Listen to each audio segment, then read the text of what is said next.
Salut. Incroyable! Mrs. Robinson, you're trying to seduce me. Tu vas voir ce qu'il regarde? Ce mec est loin d'être tombé de la dernière pluie. C'est les pros, ces salauds-là. Vous savez ce qu'il regarde? Quoi? Nous. Bien le bonjour et bienvenue dans cet épisode spécial de C'est quoi le cinéma, le podcast affilié à c'estquoi-le-cinéma.fr, le site qui préfère changer son interface plutôt que de parler de Stranger Things saison 16 épisode 67. Avant de se battre sur Buzz l'éclair, je vous encourage à suivre nos différents comptes Twitter @c'estquoi-le-cinéma et @c'estquoi-le-cinéma. On est gentil, on spamme pas votre TL et c'est surtout un soutien important. Pour m'accompagner dans cette émission, j'ai en face de moi deux rangers de l'espace qui vont se battre corps et âme pour défendre leurs opinions, même si, comme dans le film, c'est des gros losers, sauf un, mais je dirais pas qui. On va commencer par celui qui aime me lancer des briques, un rival d'opinion moustachu, amateur de pastis et de cinéma asiatique. Cependant, comme l'espoir n'est jamais vain, aujourd'hui nous sommes raccords et cela me fait beaucoup de bien. Bonjour Vince, comment ça va ? Salut Lohan, bah ça va très bien. Écoute, pour une fois qu'on n'est pas dans le camp opposé de la critique, c'était une joie de participer à cette émission. Oui, surtout que là on est 2 contre 1, étant donné que normalement on devait être 2 contre 2, mais notre cher invité devenu récurrent, devenu presque futur amant Jack, ne peut pas être disponible suite à un problème de chat. Donc on souhaite un bon rétablissement au chat de Jack. Et la deuxième et dernière personne à vous présenter, et la raison pour laquelle cet épisode existe, c'est un ami trop sage et trop pur que l'on peut comparer à Sox. Il est toujours là, vers l'infini et l'au-delà. Bonjour Will, comment ça va ? Écoute, ça va.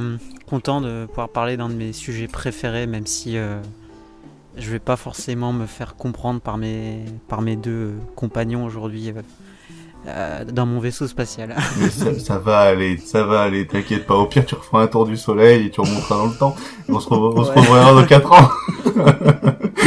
Bon, je pense qu'autour de cette table, nous avons tous grandi avec cette série de films qui est Toy Story, au point où pour le film du jour, notre aveuglement peut influencer notre opinion, comme pour Toy Story 4, hein, par exemple. Avant de parler de ce Buzz l'éclair, nous allons et nous devons faire un petit tour de table pour partager notre histoire avec la saga Toy Story. Donc on va faire ça juste après le petit jingle. Coucou! Quoi, je t'ai fait peur? Je l'ai pas fait exprès.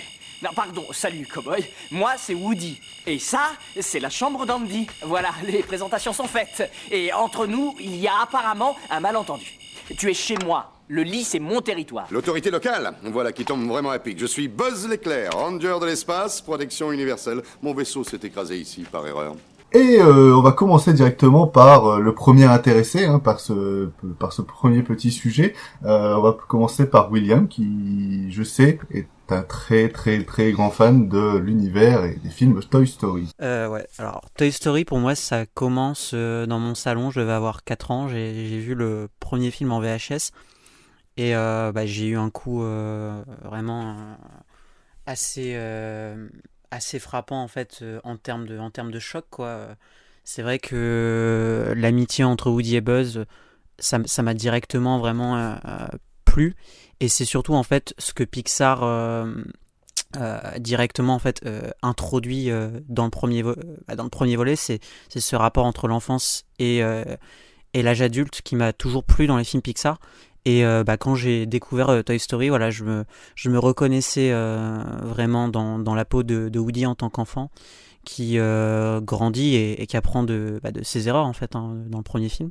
Puis après évidemment il y a eu le deuxième qui est sur un ton beaucoup plus comique mais toujours aussi ludique et que j'adore hein, en plus de ça d'être peut-être un film parmi les films qui référencent le plus d'autres œuvres filmiques quoi.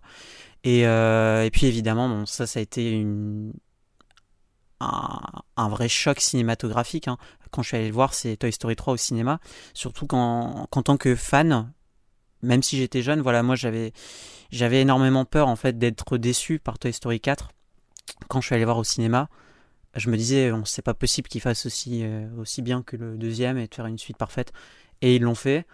On a eu Toy Story 4 qui a pas mis tout le monde d'accord non plus parce que bon, c'était pour beaucoup une suite gratuite et pas nécessaire. Moi, je trouve que c'est un film vraiment intéressant qui se détache des trois autres et qui propose aussi une certaine réflexion en fait sur ce que c'est l'âge adulte, parce qu'au final, Woody, comme les autres dans le film, ils sont plus en train d'apprendre, mais justement, ils doivent se détacher les uns envers les autres de leur passé et de ce qu'ils ont vécu en fait sur les trois autres films. Mais voilà, ouais, c'est vrai que Toy Story est comme beaucoup d'autres Pixar, hein. Je pense aussi à Nemo que j'ai vu un nombre incalculable de fois quand j'étais jeune. Pour moi, c'est indéniablement une saga importante dans ma vie de cinéphile. Et aussi, parmi les premiers films peut-être le premier film qui m'a fait pleurer, je pense, quand je l'ai vu, quoi. Et c'est vrai qu'il y a toujours des scènes que j'aime beaucoup dans le premier, comme dans le deuxième et le troisième, évidemment. Voilà, bref, j'adore Toy Story. Est-ce que j'ai bien aimé Lightyear, ça on verra après. Mais c'est incontestablement... J'ai déjà un peu spoilé tout à l'heure. Mais en tout cas, Toy Story, c'est incontestablement pour moi ce qu'a fait de mieux Pixar. Et ça, je pense que Vince et Lohan me rejoindront. Moi, je me rappelle plus de la première fois où j'ai découvert Toy Story. Je pense que pendant l'enfance, j'ai dû passer à côté. Et découvrir par exemple l'alter ego de Toy Story, parce qu'on fait souvent l'assimilation entre les deux, et j'ai dû, je pense, découvrir Small Soldiers avant Toy Story. Voilà, quelle enfance. Mais Toy Story, ça a toujours été pour moi une saga plus dans l'adolescence, au point où le 1 et le 2, je m'en souviens plus des masses. Il faudrait peut-être que je les revoie, même si le 1 de ce que j'ai vu dernièrement, il est quand même assez bien vieilli, enfin mal vieilli justement, j'ai l'impression. Le premier en tout cas, Vogue s'est fait les gros yeux, mais en termes d'animation, le premier a pris un sacré coup dans la gueule. Mais c'est plus le 3, moi, qui m'a fait vraiment avec lequel j'ai grandi, et c'est un peu un film qui est devenu un peu comme Vice Versa dernièrement, un film que j'aime bien me revoir, etc. Une sorte de philosophie en mode quitte ton passé et vis maintenant dans le futur, et vite grandis, deviens un adulte. Et c'était pour moi aussi la fin parfaite de cette saga de films, enfin de cette trilogie, avant qu'ils annoncent le 4 et qu'on découvre le Toy Story 4, qui est pour moi un peu honteux, hein, on va pas se cacher. Mais voilà, j'ai une attache avec Toy Story qui est plus aux alentours de l'adolescence, plus une transition pour passer vers l'âge adulte. Mais je pense que dans cette table, je suis quelqu'un qui a grandi avec, mais qui n'est pas non plus un fan incontesté de Toy Story, même si j'admets que c'est parmi les meilleurs travaux de Pixar, avec notamment Monsters & Company et vice versa pour ma part. Et pour finir ce tour de table, Vince, raconte-nous ton histoire. Très bien, mon histoire. En fait, un peu comme toi, Loane, j'ai pas de souvenir de ma première découverte du premier volet de Toy Story. Je sais que je l'ai vu, mais certainement trop petit. Et en fait, par contre, par la suite, j'avais on appelait ça des CD-ROM à l'époque, d'un jeu dérivé du premier Toy Story sur ordinateur. Et je l'avais aussi. Tu m'y fais penser, mais je l'avais aussi. Et ce jeu m'a marqué parce qu'il y avait un niveau où on devait passer dans la chambre de l'horrible voisin d'Andy. Sid. Voilà. Et il y a plein l'encyclopédie. Voilà. Et il y a plein de jouets flippants en fait dans cette chambre. Et je me rappelle que quand j'étais gosse, c'était un niveau qui m'effrayait pas mal, mais vers lequel je retournais souvent de manière très masochiste. Mais par contre, par la suite, le deuxième, je pense, c'est celui que j'ai le plus vu. J'ai dû bien saigner la VHS quand j'étais petit. C'est un film qui, même encore aujourd'hui, me fait beaucoup rire et m'émeut beaucoup. Et le troisième, donc, qui est sorti plus tard, et et en fait un peu pareil pour le quatrième. C'est ces deux films que je trouve très beaux, très réussis techniquement et dont les thématiques me parlent beaucoup. Enfin, en tout cas, moi, je finis en larmes à la fin, quoi, pour les deux. Même si le 4, c'est vrai que, comme tu l'as dit, Will, c'est une suite qui n'était pas forcément nécessaire vu la fin du 3, mais tu peux le voir comme un épilogue, une aventure bonus qui, je trouve, développe des points assez intéressants. En tout cas, voilà, moi, Toy Story, effectivement, c'est une saga de films que j'aime beaucoup et ouais, parmi ce qu'a fait de mieux Pixar, hein, à n'en point douter. Donc en plus, quand j'étais petit, j'étais à tel point attaché à la franchise que j'avais acheté certaines figurines. Je crois que j'avais un Monsieur Patate parce que c'était rigolo de reconstituer son visage. Mais j'avais surtout moi, j'en ai encore beaucoup. Ouais, j'avais surtout un Buzz l'éclair parce que c'était mon personnage préféré. Donc on peut... Ouais, et puis en plus, le jouet à l'époque était vachement beau. Hein, Ouais, c'était une belle figurine articulée. C'était vraiment sympa de jouer avec. Donc, elle est juste à côté de moi, sur mon armoire. Ah bah dis donc. Ouais. Donc voilà. Et en plus, j'en ai profité pour l'acheter pendant que le 4 est sorti. À vous dire un peu le pigeon. Le consumérisme. Mais là, les gars, si vous voulez, après, je peux vous faire une photo. Hein, mais moi, j'ai Rex, Monsieur Patate, Zigzag. Ah, Zigzag, je crois que je l'avais aussi, mais en peluche. J'ai même Ken de Toy Story 3. Ouf. J'ai Buzz. Enfin bref, version Ryan Gosling vraiment ou tous, version, Non, version Toy Story 3 quoi. Et étrangement, j'avais pas Woody, je sais pas pourquoi, mais Bah le truc c'est que Woody, t'as eu des versions dégueulasses et d'autres très belles du jouet quoi. Ah ouais. Moi je trouve. Moi je sais que j'ai toujours voulu avoir un Buzz l'éclair qu'on ne m'a jamais donné, et à chaque fois que j'en ai trouvé en brocante, ça se revendait à trop cher pour moi. Donc pendant qu'il y avait le 4, ils ont sorti des nouveaux jouets et je me suis dit bon bah je vais prendre mon Buzz l'éclair, mais bon après j'ai vu le film et voilà quoi. Ouais. Ah c'est con que tu l'aimes pas mais bon je peux comprendre. Hein. T'es pas le seul à pas l'apprécier quoi. Ils ont beau avoir un personnage qui s'appelle Fourchette, j'ai un peu l'impression que c'est le film second couteau pour Pixar quoi. Bref. Ok. C'était pas très gentil mais. Pas très gentil, mais pour moi c'est après cette fin du 3 qui pour moi est une des meilleures fins de film des années 2000 hein, qui est vraiment une fin hyper marquante, surtout quand t'es adolescent, gamin, et que genre c'est une de tes premières fois où tu chiales sans avoir honte dans la salle de cinéma, tu vois. Et bah quand t'as un 4 à côté qui est vraiment le plus mineur en fait des 4, j'ai l'impression. Ah, t'es pas d'accord, Robin? Non, je vois ce que tu veux dire. C'est peut-être le moins important, mais après dire que c'est un film mineur, je dirais peut-être pas jusque là. Pour prendre une comparaison qui est un peu faquine, enfin faquine ou alors juste un peu trop obvious. C'est tu vois, c'est un peu comme le MCU, ils te foutent Infinity War et Endgame, tu vois. Oui. Et là, ça fait 2 ans, ils rament avec non. des films beaucoup plus mineurs. Sauf que tu te dis, bah merde, après cette conclusion-là, t'aurais pu soit reprendre à zéro, soit sortir justement le film Buzz l'éclair, ou etc., mais arrêter de continuer la saga, tu vois. Là, tu vois, t'es en pleine montée de montagne russe, et le 4, c'est vraiment pour moi la petite descente de trop. Celle qui n'a rien à faire là, et après, il faudrait peut-être que je le revoie, peut-être. Moi, je te rejoins pas sur un point, parce qu'en quelque sorte, tu vois, je trouve qu'à la fin du 3, ce que disait le film, bon, même si évidemment c'est un sous-entendu, c'est que les jouets restaient rattachés à un autre enfant. Ouais. Quelque part, en fait, les jouets étaient pas libres, ils étaient pas, tu vois, complètement libérés de la présence d'un enfant. Et dans Toy Story 4, et c'est là où je trouve que le film est plutôt intéressant, c'est vraiment l'affranchissement des jouets quoi. C'est-à-dire qu'au final Bonnie, oui c'est quelqu'un d'important pour eux, tu vois, mais au final il pourrait très bien vivre sans, et les jouets notamment Buzz et puis les autres, même si à la fin du film ils font pas le même choix que Woody, ils le comprennent aussi. Alors que tu vois, dans le 3, ils ont toujours ce réflexe de penser, de se dire il nous faut un nouvel enfant, parce que sinon on sera pas bien dans notre peau, on sera pas bien dans ce qu'on fait. Et c'est pour ça que le 4, pour moi, tu vois, il puise sa force de là.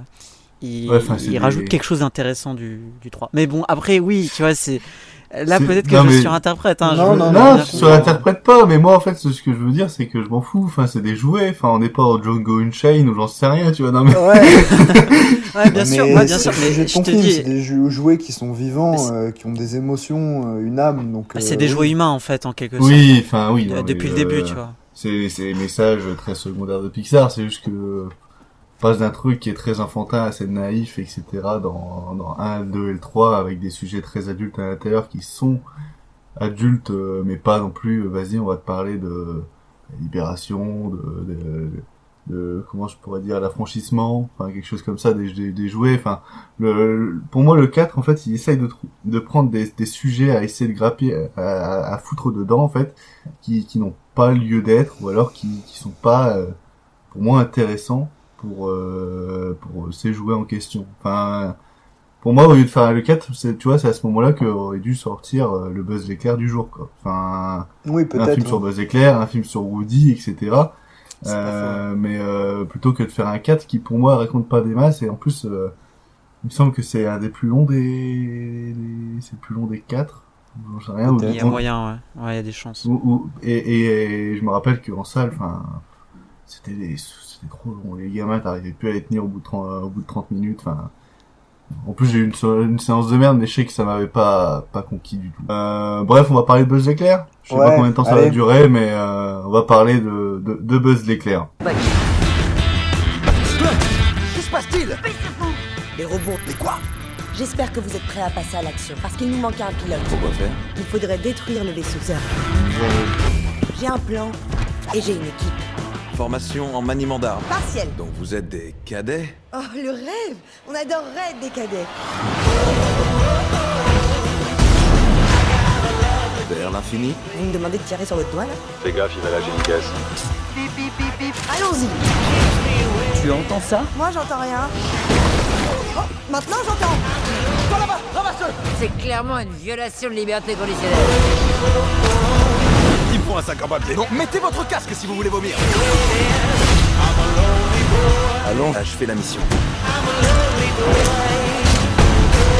Je suis poursuivi par le plus monstrueux des robots.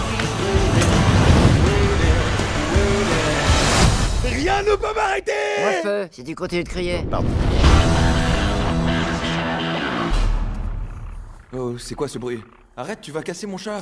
Il ronronne, il se régale. Sox, tu aimes ça? J'adore. Buzz l'éclair est un long métrage d'animation d'Angus MacLean, son premier en tant que réalisateur. C'est donc dans la diégèse de Toy Story, le film préféré d'Andy, celui qui a permis de recevoir un jouet Buzz l'éclair pour Noël, où le film raconte que l'histoire de Buzz l'éclair, qui après s'être échoué avec sa commandante et son équipage sur une planète hostile située à 4,2 millions d'années-lumière de la Terre, il va tenter de ramener tout ce petit monde sain et sauf à la maison. Pour cela, il peut compter sur le soutien d'un groupe de jeunes recrues ambitieuses et de son adorable chat robot Sox.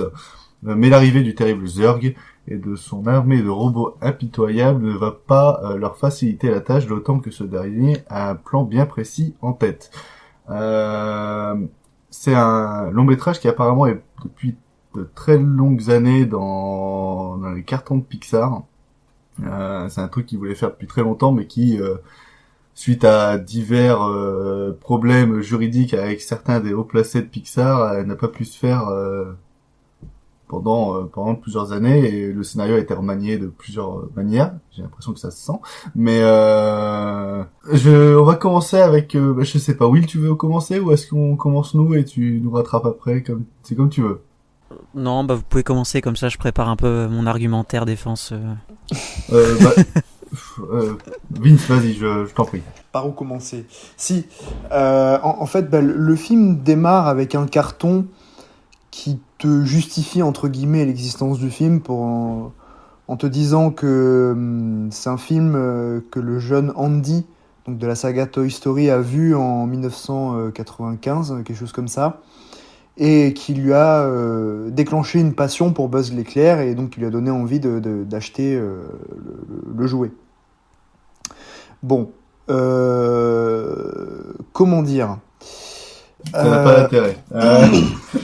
le truc, c'est que honnêtement, moi je pense que si je l'avais vu gamin à l'époque des Toy Story, et que je l'avais vu par exemple avant les Toy Story, je pense pas que ça m'aurait déclenché une passion pour Buzz l'éclair et que ça m'aurait donné envie d'acheter la figurine que j'ai eue grâce à Toy Story, en fait. C'est ça le problème. Avant que tu continues, je peux attester ça parce que dans mon cinéma, je travaille à chaque fois pendant les séances de Buzz l'éclair avec les gamins, etc. Beaucoup de parents sortent avec leurs gamins avant parce que déjà non seulement ils emmènent leurs gamins trop jeunes, donc des fois à certaines scènes ils ont peur. Ouais, enfin voilà, ça c'est fragile. C'est un peu limite ça quand même. Mais c'est en plus quand les jeunes ils ressortent de la salle, d'habitude quand il y a des films d'animation, ils sont en train de te regarder, ils font c'était trop bien machin. Là, aucun gamin. Hein. Ils sont contents qu'aujourd'hui. Mais les gamins aujourd'hui ils sont jamais contents. Bah écoute, ils étaient très contents. Il y a ils étaient très contents de Sonic par exemple.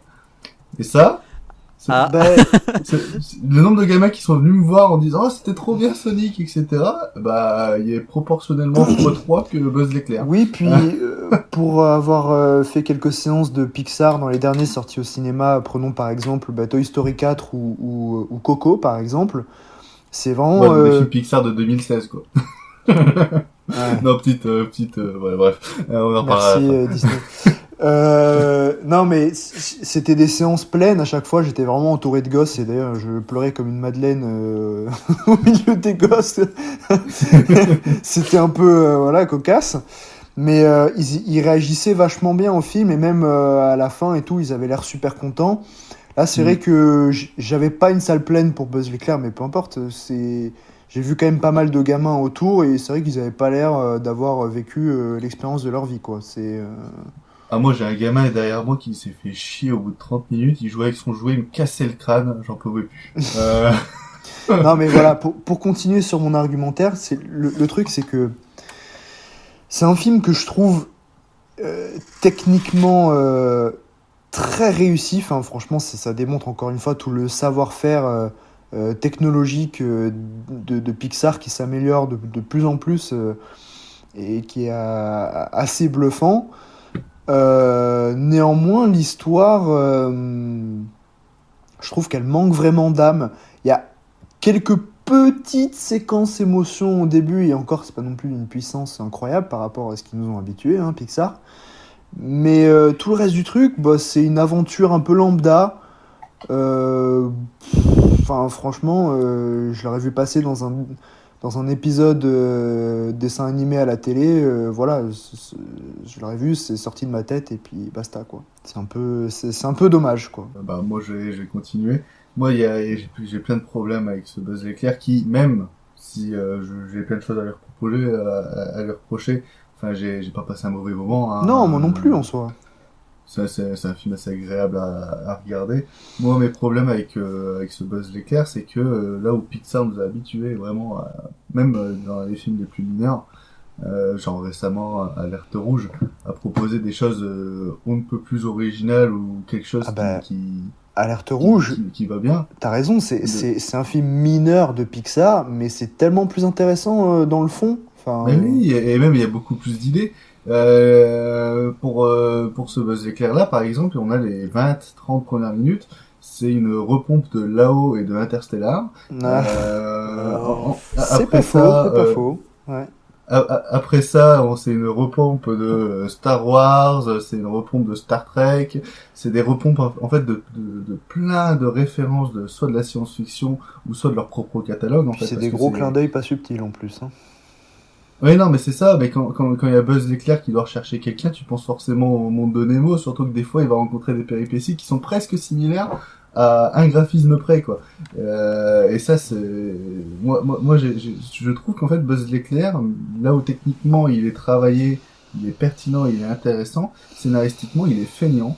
Et il y a un retournement de situation, et je pense que, je sais pas si on peut spoiler. Ouais, on va spoiler. De toute façon, cet épisode-là, il sort 2 semaines après la sortie du film, donc on peut se permettre. Mais le retournement, par exemple, du Buzz l'éclair, qui est en fait plus vieux, en Zurg. Bah le truc c'est que même si tu le vois pas venir, c'est un gros retournement, etc. C'est vu et revu. En fait, y a pas le choc. Y a pas le choc. Moi je le trouve intéressant, mais non, il est intéressant dans le fond. Dans le fond, je dis pas le contraire, il est vachement intéressant. Ça aurait pu être intéressant sur le papier, mais dans le traitement. Dans le traitement, dans la manière dont c'est révélé, et même le manque d'originalité dans l'astuce en fait, dans le retournement. Bah, fait que il suffit que t'as déjà vu 2 films avec ce même retournement que tu t'en fous un peu, tu te dis tiens, pas la roue, intéressant. quoi. Et surtout qu'en plus Zurg dans le film il est là quoi 4 scènes. C'est genre c'est un méchant qui est un peu vu du ciel. Zurg qui est beaucoup mieux filmé et iconisé dans Toy Story 2 que dans celui-là, hein. Je suis désolé. Hein. Bah moi à part la scène où il y a vraiment la course poursuite où je trouve que la scène elle est vachement bien. Et juste ce plan qui est passé plusieurs fois sur Twitter, etc., où c'est Buzz l'éclair qui affronte un kaiju de 200 mètres avec des sabres, avec ses tirs laser, etc. Hormis ces 2 plans-là, je trouve que l'iconisation de ce Buzz l'éclair, de ce Zurg, est comme tu le dis, bien moins bien faite que dans les Toy Story, quoi. Ouais, non, après voilà, on passe pas un mauvais moment, il y a un ventre mou d'une 20aine de minutes au milieu où là c'est vraiment assez douloureux et surtout que pas très intelligent parce que les gamins après ils sont perdus, hein, ils arrivent plus à se raccrocher au film. Donc et même est-ce qu'en plus de ça, je trouve que c'est pas non plus un film pour les véritables enfants en fait. Pour moi, c'est vraiment un film début d'adolescence adulte. Malgré les nombreuses vannes pipi caca, c'est rigolo dedans. Ouais.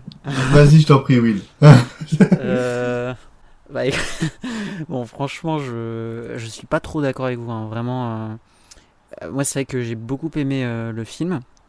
Et en fait, là où je te rejoins quand même, Lohan, c'est pour dire que c'est pas vraiment un film pour enfants, hein. Pour moi, le film s'adresse surtout aux fans. Et en fait, il a été conçu pour les fans, pour s'ajouter en supplément quoi, de la saga Toy Story. Mais dans ce cas-là, le carton il faut arrêter de faire des films pour les fans. Ah ouais, non, mais clairement. Non, mais c'est pas moi qui te dirais ça. Et c'est d'ailleurs pour ça. Bon, après, on en parlera, hein, mais il faut absolument pas faire de suite au film. Et ça, c'est clair. Mais moi, ce que j'ai trouvé bien, c'est que le film explique un petit peu toutes les particularités du personnage quoi qu'on peut voir dans la saga Toy Story. Alors après on peut dire est-ce que c'était nécessaire ? Mais attends. Mais juste je rebondis là-dessus. Ouais. Perso, j'avais pas du tout l'impression de voir le même perso hein. Mais oui, mais en fait c'est un perso mais moi je pense que en quelque sorte, c'est un peu le film de transformation, tu vois, il devient Buzz l'éclair à la fin du film. Oui, non, mais je comprends cette idée-là, mais même là, je vois pas le rapport entre ce qu'on voit là à la fin, par exemple, du Buzz l'éclair et le Buzz l'éclair de Toy Story. C'est pas du tout le même personnage. C'est pas la même voix, c'est François Civil au lieu de Richard Darbois, donc du coup, c'est pas le même personnage. Non, mais ça, mais par contre, pourquoi pas. Par contre, Chris Evans, il fait vraiment un taf super, par contre. Hein. Moi, je l'ai vu en VO. Il a presque la même voix que Tim Allen. Pour ça. J'ai vu en VF. Moi aussi, mais il est correct la VF. Après, bah alors moi, ça m'a bien fait rire quand j'ai entendu Chantal là-dessous. Mais après, par rapport au personnage, pour moi, c'est le Buzz qu'on voit dans le tout premier Toy Story, juste avant sa rencontre avec Woody. Et c'est ça que je trouve pas mal, c'est que c'est vraiment pas le Buzz qu'on connaît après, parce que le Buzz à l'origine, c'est un personnage comme ça qui est obstiné, qui est pas nécessairement au final très intéressant psychologiquement parlant, parce qu'il se comporte comme n'importe quel pilote, tu vois, il est arrêté sur ses idées, il va absolument réussir tous ses objectifs.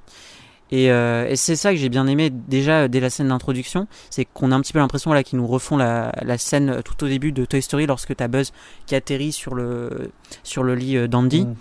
Et puis Woody en fait il commence à se foutre de sa gueule parce qu'il commence à dire oui moi je suis ranger de l'espace, là on est en terrain inconnu, puis bah, il va y avoir des extraterrestres qui vont sortir. Et, Est-ce qu'il y a Frédéric et Lopez là-dessus... Attends quoi? Est-ce qu'il y a Frédéric Lopez?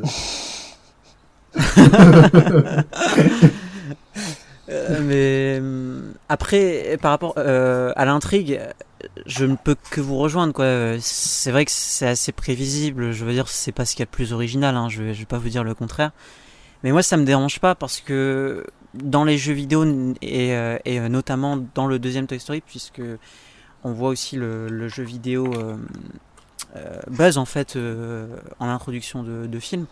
Bah, c'est une intrigue basique comme ça, quoi. Buzz l'éclair. Je veux dire, c'est juste un personnage qui essaye d'affronter des extraterrestres et surtout de vaincre Zurg, tu vois, de base.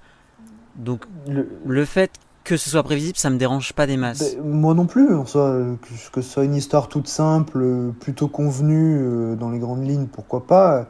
Mais quand on a vu pas mal de films Pixar, on s'attend quand même à des thématiques qui vont t'émouvoir à un moment donné. Là, honnêtement, je ressens rien du tout devant ce Buzz là, l'éclair. on a un film Disney Animation et non pas Pixar, j'ai l'impression. Mais tu sais que j'ai eu ce sentiment-là, j'avais l'impression de voir un film qui était davantage piloté par Disney Animation avec les artisans de Pixar qu'un vrai film Pixar de A à Z, quoi. Ouais, non, c'est clair. C'est clair. Ouais, je sais pas, tu vois, moi j'ai pas trop eu cette impression-là. Mais pour moi, Pixar, c'est. De toute manière, en fait, je trouve que Disney s'insère dans les productions Pixar, surtout au niveau de l'humour, parce qu'il n'y en avait pas autant avant. Et même dans des films comme Là-haut, par exemple, même si on avait beaucoup d'humour déjà, je trouve pas que c'était à ce point-là présent. Donc après sinon sur le traitement du personnage, même sur le traitement dramatique, je trouve que le film est quand même plutôt intéressant par rapport à ce que ça dit sur le personnage, quoi. Le personnage qui commence à se remettre en question aussi, parce qu'en réalité voilà, il existe un autre lui qui est complètement différent et qui a pas du tout les mêmes idées que lui. D'ailleurs c'est un clin d'œil appuyé au deuxième Buzz en quelque sorte en jouet, je trouve, c'est de vrai. Toy Story 2. Oui. Et pour ça, bon, c'était plutôt intéressant. Après, d'un autre côté, ça ruine une scène de Toy Story 2 vers la fin du film où t'as Buzz qui est face à Zurg et Zurg lui dit je suis ton père, évidemment en référence à l'Empire contre-attaque. C'est pour ça que j'étais vraiment curieux de savoir comment ils allaient gérer Zurg dans ce film, s'ils allaient être raccord avec ça. Non, après c'est pas vraiment une incohérence étant donné que les jouets après ils sont indépendants de leur personnage du film, donc après s'ils ont envie de se créer leur propre mythologie ça tombe, c'est l'enfant en fait justement qui a changé l'histoire et qui a dit c'est son père, enfin bref. Donc en vrai ça après on s'en fout un petit peu. On s'en fout un peu. Voilà, après moi j'ai quand même bien apprécié aussi la bande originale de Michael Giacchino. Je trouve qu'il fait toujours un super taf et bon, même si c'est vrai que dans le film il y a peut-être à peine 2-3 thèmes qu'on retient. J'ai déjà oublié. Parce que globalement bon, c'est des sons un peu qui accompagnent juste les scènes d'action, quoi. Non, franchement moi je trouve que le travail est plutôt réussi.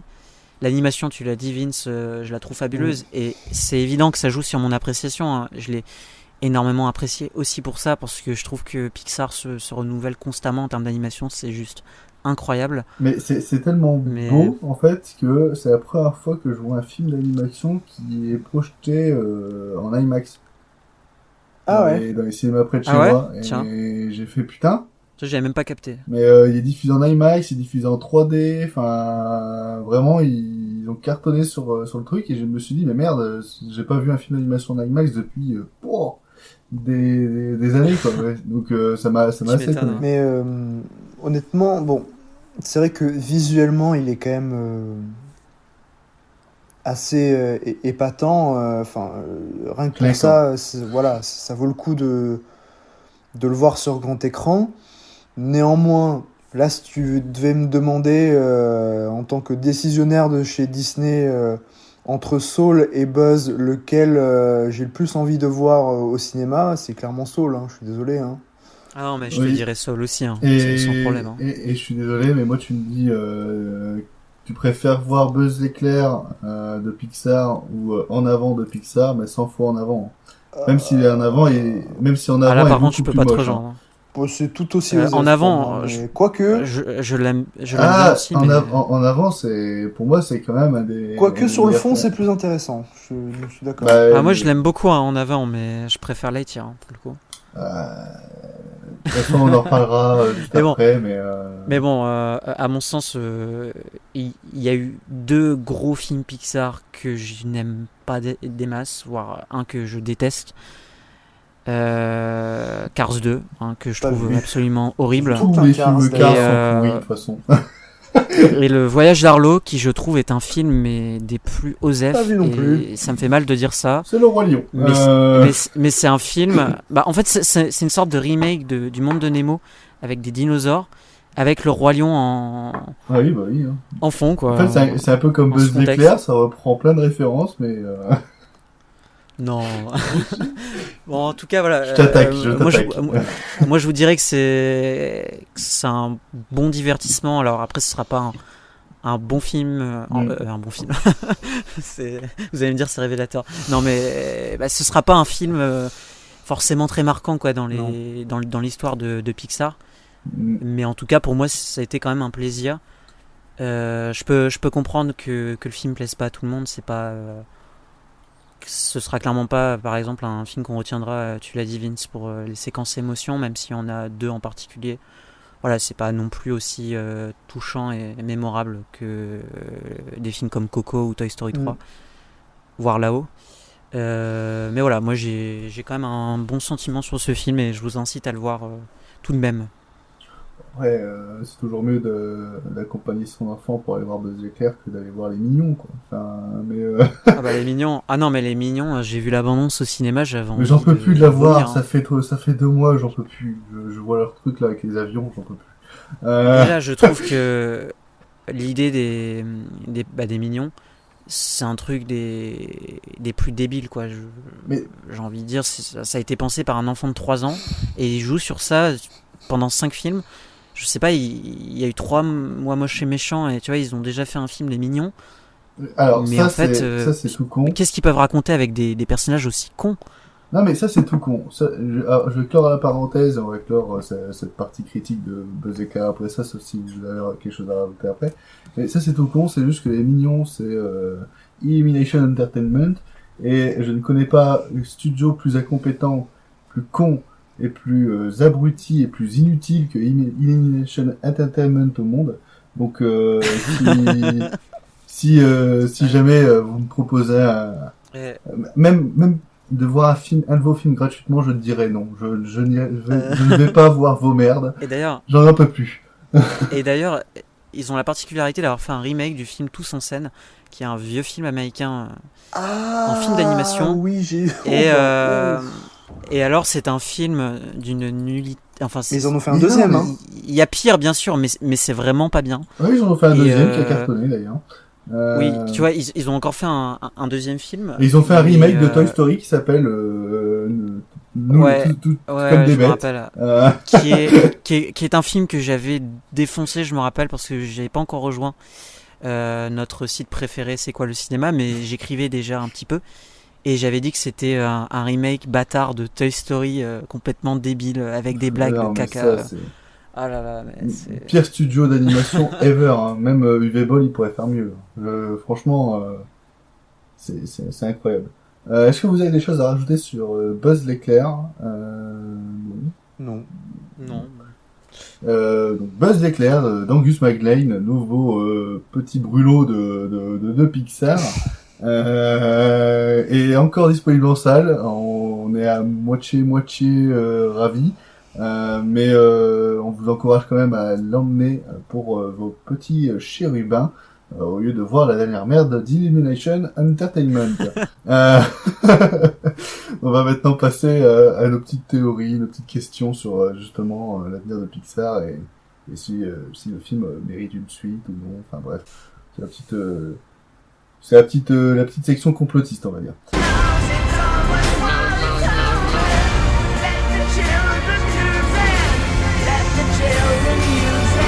Let all the children boogie.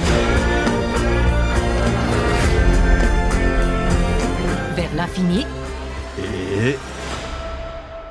Après plusieurs passages sur la plateforme Disney+, Buzz l'éclair est-il une exception pour le studio Pixar ? D'ailleurs, quel est l'avenir pour le studio Pixar ? Doit-on attendre une suite en film ou en série pour le film Buzz l'éclair ?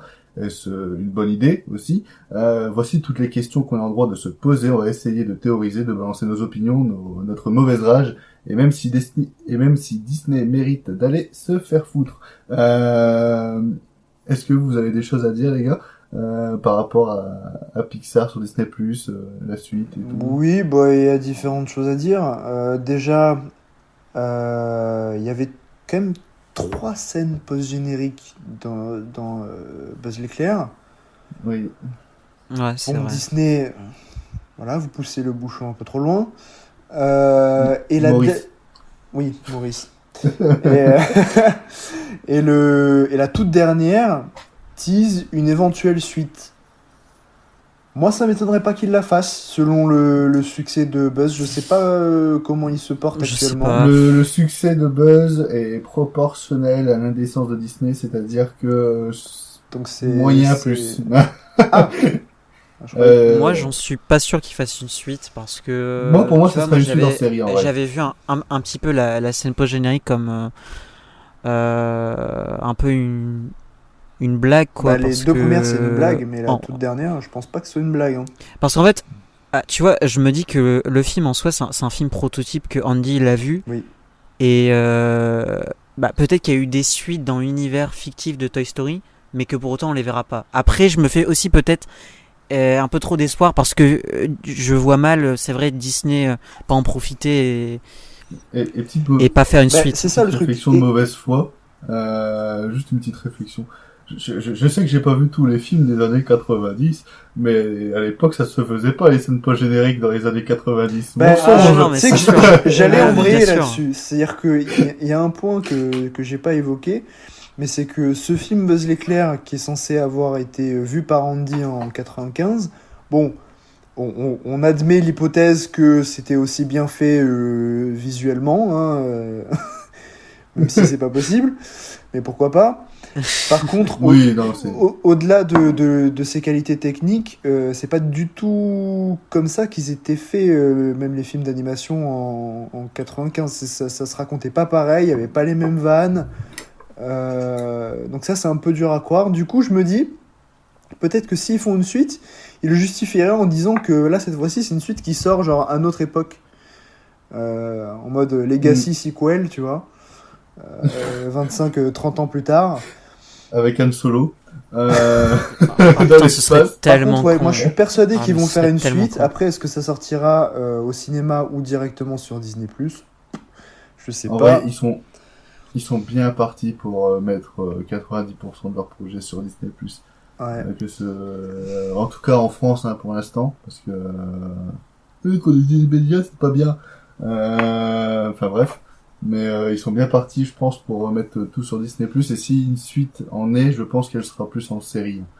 Ils vont essayer de surfer sur le succès avec des épisodes chaque semaine. S'ils font en série, je suis pas sûr qu'ils fassent une suite, possible, mais plutôt genre un spin-off sur d'autres Rangers ou des trucs comme ça. Je sais pas, mais en tout cas, pour moi, c'est vraiment pas souhaité parce que j'en vois absolument pas l'intérêt. Mais tu sais, même Disney n'en voit pas en mille pognons, donc... Je me pose la question de la part de décision de Pixar aujourd'hui, malheureusement. Ils en ont plus, pour moi ça se ressent dans leur dernier film en fait. Pour moi, leur dernier gros succès, leur dernier film marquant, c'est Coco. Après, pour moi, Pixar, c'est soit de la ressucée d'idées, tu vois, par exemple, Soul, pour moi, c'est 60% vice-versa. Donc il y a Buzz l'éclair qui est ressuscité de toute science-fiction moderne et patrimoine, on va dire. Lucas et Alerte Rouge, c'est plus original déjà. Lucas, c'est quand même putain, il s'appelle comment ce truc avec Chalamet, mais... Call Me by Your Name. C'est quand même ils reprennent toujours des dire. Ils reprennent toujours après, tu vois, des postulats hyper simples. Hein. C'est un prétexte pour faire des sortes de fables, des histoires un peu adaptées quoi, pour les enfants. Hein. Monstres et compagnie, je suis désolé, mais... Ah non, mais bien jamais sûr, vu, hein. ça n'a rien à voir. Hein. Ça n'a rien à voir. Toy Story, à l'époque, jamais vu. Hein. Oui, Ah, non, mais mais c'était ils pas sont le pas... même Pixar, ils tu sont vois. pas aussi inspirés qu'à l'époque, ça, c'est certain. Mais Bah, de toute façon, depuis le rachat par Disney, on voit la différence. Hein. Mais je pense réellement qu'en fait, le talent scénaristique de Pixar est parti chez Disney Animation. Parce que quand tu regardes, par exemple, leur prochain film, là, Strange Là, je te World, dirais non, quand même. quand tu regardes Strange World, t'as l'impression que ça va être un truc que Pixar aurait pu faire il y a 10 ans, quoi. Je sais pas. Moi, je te rejoins pas parce que je trouve que les scénarios des derniers Disney sont éclatés au possible. Attends, je me rappelle plus de ce qui est sorti récemment, étant donné que... Parce que là, t'as eu Encanto, qui je trouve était assez osef, même si c'est pas nul. Il y avait j'aime bien. Vaiana, bon, je l'ai pas vu, Vaiana, mais je ça l'ai avait pas l'air vu, hyper mais classique il aussi. paraît que c'est très bien Vaiana, par contre. Tu vois, un truc tout con. L'animation a l'air super. Hein. Un truc tout con. Vaiana, c'est produit purement Disney, mais le fond est très Pixar. Écologie, tout ça. Ouais. Tu regardes les nouveaux héros aussi. Les nouveaux héros, c'est quelque chose que Pixar aurait pu faire il y a 10 ans. Je l'ai pas vu. Alors moi, je trouve que c'est pas si bien que ça, hein, les nouveaux héros. Ah. Parce que... C'est un meilleur film que Buzz l'éclair, déjà. Ça part de bonnes idées, mais je trouve que le scénario et les personnages sont pas très intéressants. Tu vois. Il y a un peu... Après, il y a un peu ce côté Power Rangers, et moi, ça me fait kiffer. Je peux comprendre. Après, c'est pareil, j'aime pas Zootopie, mais pour moi, Zootopie, c'est un pur film Pixar qui aurait pu être je l'aime bien, il y a 10 ans, tu vois. Oui, par contre, oui. Ouais, je suis d'accord. Mais manque le propos adulte, moi, je trouve, hein, sur les films Disney. Hein, de manière générale, même sur les derniers. Hein. Oui.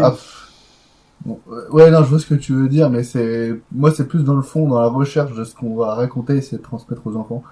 Ce qui est aussi une des marques de fabrique de Pixar, tu vois, au plus de se parler aux adultes, c'est transmettre des choses aux enfants. Je me rappelle, tu vois, un truc tout con, hein, les Indestructibles 2, la scène d'horreur dans les Indestructibles 2, je suis sûr que ça a ouvert des portes ouvertes aux parents pour montrer des films un peu plus... qui font un peu plus peur, tu vois, aux gamins, tu vois, selon la réaction qu'il y a eu au ciné. Mais c'est vrai que depuis qu'ils sortent leurs trucs sur Disney+, et que Pixar, j'ai l'impression qu'ils sortent un peu moins les doigts du cul, étant donné qu'ils se sentent un peu bloqués par Disney. Propose pas des trucs à la hauteur des Indestructibles 2, tu vois. Et d'ailleurs, les gars, moi, je rejoignais certains fans de Pixar qui disaient, et pour moi d'ailleurs c'est à juste titre, que l'introduction de Soul, vous savez, avec le générique, avec le château Disney, puis ensuite le logo Pixar, en fait, on avait la musique Disney qui était rejouée, mais de manière très jazzy. Et en fait, on avait vraiment l'impression que Pixar avait fait en sorte que le truc soit dégueulasse, genre vraiment... En termes de jazz, la mélodie Disney est complètement dégueulasse. Un petit peu comme un doigt d'honneur, tu vois. Ouais, quand tu vois les témoignages des animateurs qui travaillent à Pixar, tu sens qu'ils détestent Disney. Qu'ils ont envie de s'émanciper, tu vois, comme les jouets dans Toy Story 4. Ah, mais oui, mais... Non, mais je sais plus si c'était pour Saul ou Lucas, quand il y avait eu la décision de balancer le film sur Disney+, alors qu'à la base c'était la salle qui était promise et que le film avait été conçu pour ça, c'est Saul. Ah non, en fait non, ils l'ont fait pour Saul et Lucas. Parce que moi je me rappelle au ciné, on avait reçu des affiches de Lucas, même pour Alerte Rouge en vrai. Hein. Au ciné, on avait reçu des affiches de Saul, Lucas et Alerte Rouge pour la salle. Parce après, que ils sont balancés, c'est ça le truc, c'est que c'est pas pareil de commencer un projet et travailler dessus en sachant qu'il va être distribué sur Disney+, plutôt qu'en salle. Et donc quand tu bosses à fond sur un projet pour qu'il soit vraiment adapté à la salle, etc., et qu'au dernier moment on te dit « Oh non, ça part sur Disney+, donc un peu à la poubelle, quoi », les animateurs ils étaient vénères, quoi. Ils avaient l'impression d'être pas de pas avoir leur travail respecté, quoi. Aussi, hein. Non, c'est clair, c'est assez honteux, hein. C'est assez honteux. Après ça va être difficile Bah, pour moi, de faire une transition sans Disney. Hein. Ils ont toujours malheureusement resté sous leur aile. Hein. Ouais. Je vois mal comment ils pourraient faire autrement. bah, de toute façon, quel autre studio peut acheter une filiale de Disney? Voilà. Déjà, rien que là, la question ne se pose pas, tu vois, y a personne qui peut le sauver. Mais bon, c'est dommage parce que c'était quand même un des studios d'animation les plus, le plus coté, et quand tu te rends compte que, maintenant, tu vois, c'est plus Sony Animation qui est plus coté, maintenant. Pour les critiques et les cinéphiles, avec notamment Spider-Man, les Mitchell. Ouais. Après, peut-être qu'il y aura un réveil de Pixar, mais pendant ce temps, je trouve que c'est un peu plat depuis quelques petites années, quoi. Ouais, Même puis si Alerte Rouge c'est sympa, Lucas c'est sympa, Saul c'est sympa aussi, mais... Il faut renouveler et trouver des auteurs vraiment inspirés. On a vu effectivement sur Alerte Rouge, je suis désolé, j'ai oublié le nom de la réalisatrice. C'est Domichi. Voilà. Mais elle, potentiellement, elle peut produire de belles choses, parce que quand tu vois sur un truc assez simple et petit, comme Alerte Rouge, les idées qu'elle arrive à te sortir, c'est plutôt prometteur. Mais c'est vrai que déjà, je pense qu'il y a à la fois Disney qui bride le truc, et aussi un espèce de renouvellement d'idées et d'auteurs chez Pixar qui est moins présent ces dernières années. Bon, il y a John Lasseter, donc réalisateur de Toy Story et d'autres Pixar, qui est parti suite à des soucis d'harcèlement sexuel. Voilà. Et il y a aussi Leon Critch. Oui, vice versa. Ouais. Toy Story 3 et Coco, voilà. C'est pas lui qui avait vice versa. Non, vice versa, c'est Pete Docter. Oui, voilà, Pete Docter aussi, il est où? Il est parti, non? Pete Docter, il a réalisé Saul aussi. Oui, c'est vrai que c'était lui. Ce qui explique la ressemblance. Je m'en doutais que Effectivement, mais voilà, en gros, dans les grands auteurs de Pixar, il reste plus que Pete Docter, et encore, ça fait super longtemps qu'il est là, donc c'est pas certain qu'il arrive à reproduire des merveilles, quoi. Moi, j'espère revoir soit Brad Bird ou Andrew Stanton faire quelque chose aussi. Brad Bird, ça fait un moment qu'il a plus fait de films tout court, mais il va en ressortir un, je crois, non? Oui, il me semble bien. Il me semble. Hein. Alors, Brad Bird... Il me semble qu'il fait un film d'animation, mais pas pour Pixar. Ouais. Oui, j'avais vu ça. Oui. Pour Skydance. Bah ouais, son film d'animation, il sort en août. Ça s'appelle Luck et c'est sur Apple TV+. Ah ouais. Génial, ça. Ouais. mais je suis chaud, parce que même si j'aime pas le streaming, je trouve qu'Apple TV+, c'est celle qui mérite un petit peu d'encouragement, quoi. On a fini avec cette phase un peu de complot envers Disney. Ah bah, le capitalisme. Ouais, franchement, ils font chier avec leur nouveau film woke. Bon, pour terminer cet épisode spécial, comme on sort l'épisode le mercredi des sorties ou genre la veille, on va vous conseiller juste quelques petits films conseiller ou vous parler de quelques petits films qui vont sortir ce mercredi 6 juillet. Je vais passer la main à Will qui va vous parler très vite fait de The Sadness et peut-être vous encourager à aller le voir. Je pense vous encourager. Hein. Vas-y, je t'en prie, Will. Ouais, alors The Sadness, donc c'est réalisé par Rob Jabaz et qu'est-ce que c'est alors? C'est l'histoire d'un couple qui essaye de survivre puisque malheureusement il se trouve qu'il y a une pandémie et une pandémie qui est pas des plus sympathiques puisque évidemment le virus il mute progressivement. Et les différentes personnes infectées commencent à commettre des actes non seulement cruels, mais plus qu'attentatoires à la loi, on va dire. Voilà, avec des personnes qui commencent à se bouffer entre eux, donc avec des pulsions un peu cannibales, et notamment sexuelles. Et voilà, il se trouve que pendant tout le film, les deux amants vont être séparés, ils vont essayer de se retrouver tout en essayant de rester vivants. Et puis voilà, alors c'est un film très très difficile à regarder, je pense, pour les personnes les plus sensibles. Donc clairement, passez votre chemin si vous n'aimez pas voir du sang ou de la chair, parce que là, vous allez être servi. Mais en tout cas, sinon, c'est vraiment un film très sympathique, je trouve, un bon petit film d'horreur. On pourrait dire très gratuit dans sa violence, mais je trouve que c'est une de ses forces, parce que on en ressort vraiment touché et concerné par ce qui se passe dans le film. Surtout que le film évoque quand même pas mal, évidemment, de la société de consommation, parce que c'est un sujet très présent dans le cinéma d'épouvante, mais aussi l'aliénation par les médias et les écrans, avec des politiques qui sont complètement à l'ouest et qui ne savent pas tellement réagir non plus pour les villages ou pour les zones un petit peu plus locales, quoi. Parce que au final, les deux personnages ne sont pas non plus dans une grande ville. Dans le film, ils se retrouvent juste dans un petit coin et malheureusement, tout dégénère. Ce que j'aime bien aussi, c'est que on ne sait jamais vraiment à quel moment, même les personnes qui ne sont pas infectées vont le devenir. Et d'un moment à un autre, en fait, il y en a un qui peut commencer à vouloir taillader l'autre. Et puis voilà, évidemment, nous, on attend ça un petit peu et en même temps, on redoute. Parce qu'on sait que ça va être tout aussi cruel et horrible que la scène d'avant. Donc c'est un plaisir un petit peu sadomaso quelque part pendant le film, mais c'est très réjouissant au final. Voilà, donc globalement vraiment une bonne surprise, ça sort demain, moi je vous encourage à le voir.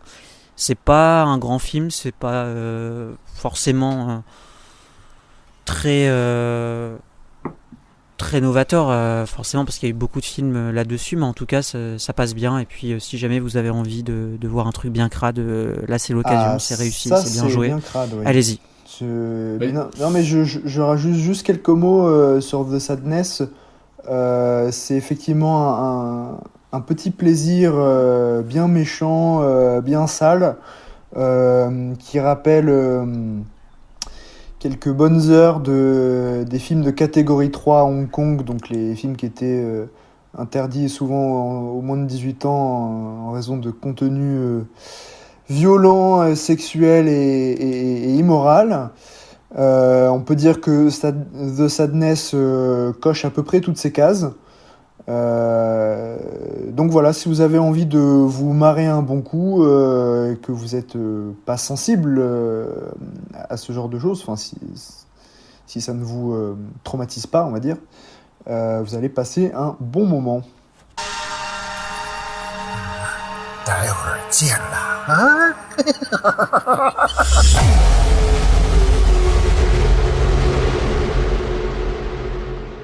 Moi, je vais vous parler d'un film qui s'appelle Musical, un petit film belge réalisé par Gaëtan Likens et David Mutsenmacher. C'est un film d'1h22, une comédie où il y a beaucoup d'acteurs belges, flamands, etc. qui sont dedans. C'est vendu un peu comme le Pulp Fiction belge. Sur le papier, c'est plutôt sympa. Quand le film s'ouvre avec des scènes de paix et de vomi sur le pare-brise, on va savoir où que ça va nous mener. Et quand on voit qui est le studio qui produit ce Music Hall, qui est le producteur du film, on comprend vite ce qui gêne dans le film, malgré le fait qu'il y a des bonnes choses dans les différents sketchs, parce que le film est coproduit et produit par EuropaCorp et donc Luc Besson, qui revient en force en cette mi-année 2022. Après son splendide Arthur Malédiction. Il a déjà été fort un jour. Oh, l'insulte envers Louane. Oui, vous ne le reverrez plus dans le podcast. Au revoir, Will. Au revoir. Au revoir. Non, mais c'est un peu con. Enfin, franchement, si vous aimez Dick Neck, il y a moyen que vous appréciez un petit peu ce film, même si ça n'a pas l'aura que peut avoir un Dick Neck. Moi, je l'ai vu. J'ai regardé un autre film après et j'ai directement oublié. C'était même un petit peu gênant par moment. Donc voilà, si jamais vous êtes tenté par Musical parce que l'affiche est plutôt jolie et que vous aimez bien Pulp Fiction et que vous êtes un peu naïf par rapport au marketing des films, voilà, n'y allez pas, ça sert pas à grand chose hormis si vous êtes atteint d'alcoolisme et que vous aimez vous enfiler des bières avant d'aller voir des films de merde. Elle est où la planque? En tant que patron.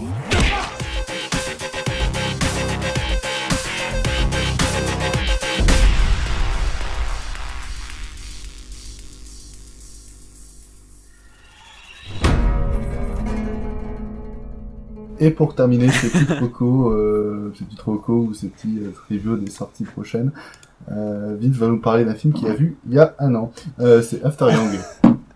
Oui, exactement. After Yang, donc réalisé par Kogo Nada, un cinéaste sud-coréen. Alors je connais très mal sa filmographie. En tout cas, on m'a pas mal conseillé son précédent film qui s'appelle Columbus, je crois. En tout cas, j'ai découvert After Yang l'année dernière à Cannes, en tout début de festival. Il était à un certain regard, je crois. Et j'ai très peu de souvenirs d'After Yang, donc en fait, là, je viens de ressortir les quelques notes de Cannes pour pouvoir dire quelques mots dessus. J'ai noté que c'était un film plastiquement sublime, à la mise en scène soignée, mais qui se perdait un peu dans son discours, qui savait pas trop quoi raconter entre un propos sur l'identité culturelle chinoise ou les états d'âme, les sentiments et les souvenirs d'un androïde. Et du coup, il développait jamais vraiment aucun de ces sujets-là. Ça restait très en surface et jamais sans beaucoup d'émotion. En revanche, voilà, plastiquement, c'est très beau. Colin Farrell est très bon, mais bon, comme toujours, hein, c'est un excellent acteur. Donc voilà, c'est un peu une sorte de mélange entre du Malik et Ex Machina, mais en moins intéressant. Elle est pas conne, cette comparaison. Voilà, donc après, si vous êtes quand même curieux du film de base, ben allez le voir, hein. Au cinéma ça vaut le coup. C'est un film à 24, hein, d'ailleurs. Oui, c'est vrai. C'est un film à 24, donc si vous aimez à 24, en général, je pense que vous n'avez pas passé voilà. un mauvais moment. Non, c'est pas du tout un mauvais moment à passer, mais c'est vrai que c'est un peu potentiel pas exploité à fond.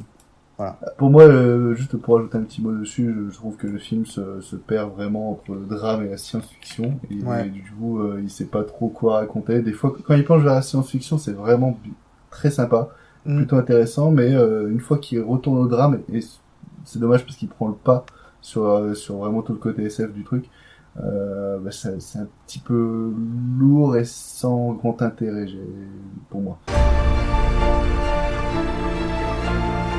I need to stop focusing on Mika.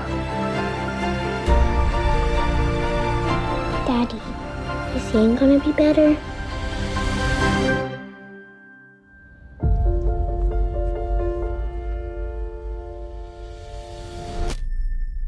C'était les petites recos, donc voilà, n'hésitez pas à aller dès ce mercredi au cinéma voir des films. Et je sais qu'il y en a d'autres qui sortent, mais on les a pas vus.